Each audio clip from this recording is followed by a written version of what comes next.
حافظ ابن حجر اسقلانی رحمۃ اللہ علیہ عظیم محدث بخاری شریف کے شارح ہیں.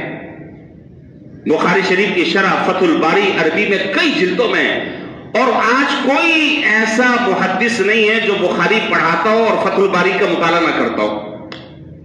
اللہ تعالیٰ کی کتاب کو وہ قبولیت عطا فرمائی.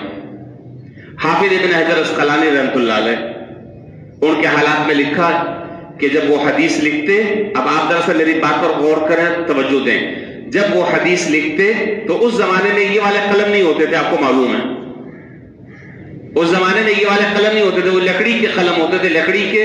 تو بسا اوقات لکھتے لکھتے اس کو قط لگانے کی ضرورت پڑتی تھی، چاقو سے یا کسی چیز سے چھیلنے کی ضرورت پڑتی تھی. اور آپ میں سے جن لوگوں نے تختیوں پر لکھا ہے، تختی ہم نے بھی لکھی ہے، تختیوں پہ لکھا ہے، بڑی مارے کھائی ہیں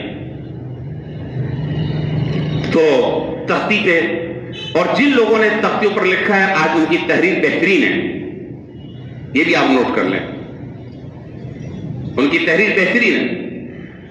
تو وہ پہلے زمانے میں وہ لکڑی کے قلم لکھتے لکھتے اس پہ پھر خط لگانے کی ضرورت پڑتی تھی، پھر اس کو چھیلنے کی، اس کی نوک بنانے کی ضرورت پڑتی تھی.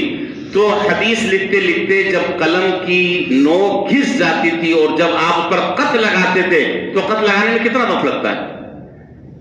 کتنا وقت لگتا ہے؟ 1 منٹ بھی نہیں لگتا.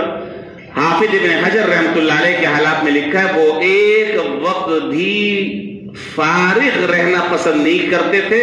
اس وقت میں بھی ان کی زبان پر ہوتا تھا سبحان اللہ والحمد للہ ولا الہ الا اللہ واللہ اکبر. جو آدمی زندگی کا 1 منٹ ضائع کرنے کے لیے تیار نہیں ہے، اس کی پوری زندگی کس طرح کی ہوگی؟